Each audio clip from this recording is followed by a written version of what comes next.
Hi everyone, in this video I'm going to give you a quick sense of the best and quickest way that you can go about creating your organizational values. So this is either if you're creating them from scratch or if you're refreshing the ones that you've already got. Why are your values really important? Because they absolutely sit at the heart of the culture that you want to create as a business. They help you to hire and attract the right type of people into your business. They give a really strong message out to your market, your clients and customers about what you're about, and can help to really differentiate you. Most importantly, they are your kind of true north guiding star for how the business runs, how decisions are made, how people behave and work together and collaborate effectively, etc. So they're a really important part of your culture and to help your business thrive and grow. And here are some kind of golden rules to do it effectively and kind of quickly with limited fuss. So just to start with, if you want to think about the kind of number of values you want to have, people often ask this question. I would go with the golden number of 5. It's easy to remember, it's enough to kind of cover all the bases, but it's not too many that no one can actually recite what they are. I would broadly stick with about 5 values. In terms of those 5, you want to think about having, at least 2 really that kind of speak directly to your purpose as a business, so that really relate to what you do. So if you're, healthcare or charity or something, you want something about caring or being compassionate or giving to people, that type of thing. If you were in the finance sector, it might be more to do with, bringing security for people, making their money work for them, something along those lines. If it was tech, it might be more around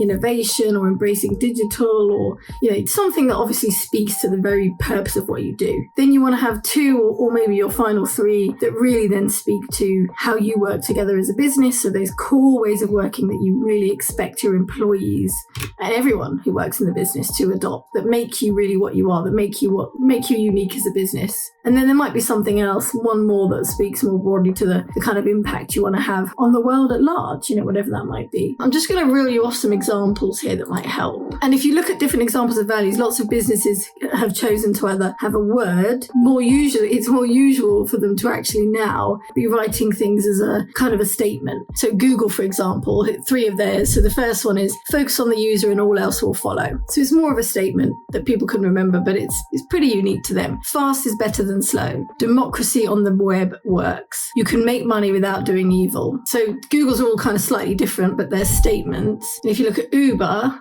start all of theirs with we. We do the right thing. We build globally. We live locally. We are customer obsessed. We act like owners. We persevere. We make big, bold bets. JP Morgan, they've started all theirs with you or your. So speaking kind of directly to the person, to the employee perhaps. You can make a difference. Your creative thinking will go a long way. You can build the career you want. And then if you look at Netflix, they've done it quite differently. They've just gone with the word, just single words. And they've got a fair few, in my view, probably too many values to be honest, but judgment, communication, courage, curiosity, passion, selflessness, innovation, inclusion, integrity, impact. It's a lot, but they obviously all really mean something to them. So you want to think about, how do we define what the 5, if we're going to stick with 5, broadly want to cover? And then how do we go about defining those, describing them? And to do that, you want to get a core group of people together, your key leaders as much as possible. This will massively depend on the size of your business, but if you're a really big business, you want kind of your senior leaders, as many as you can have involved. Then you want to get cross sections of, employees from across different areas of the business to at least share a view,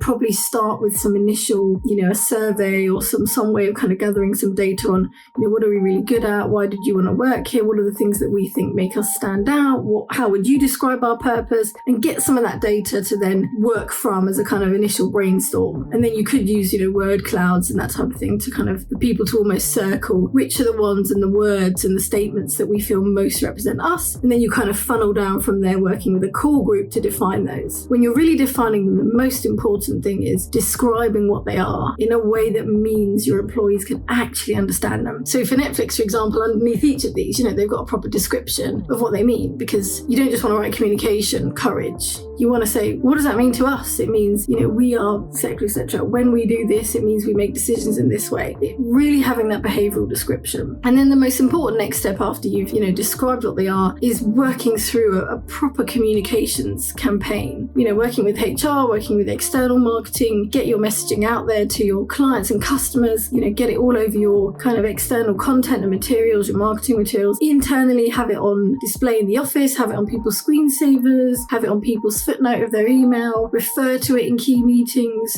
refer to them, make sure they're embedded in terms of recruitment processes, core HR processes, so around career development, around performance managing people, are they demonstrating the values as well as delivering targets, or the what? It's how they do it that also really matters. That's all the stuff that's really going to embed it.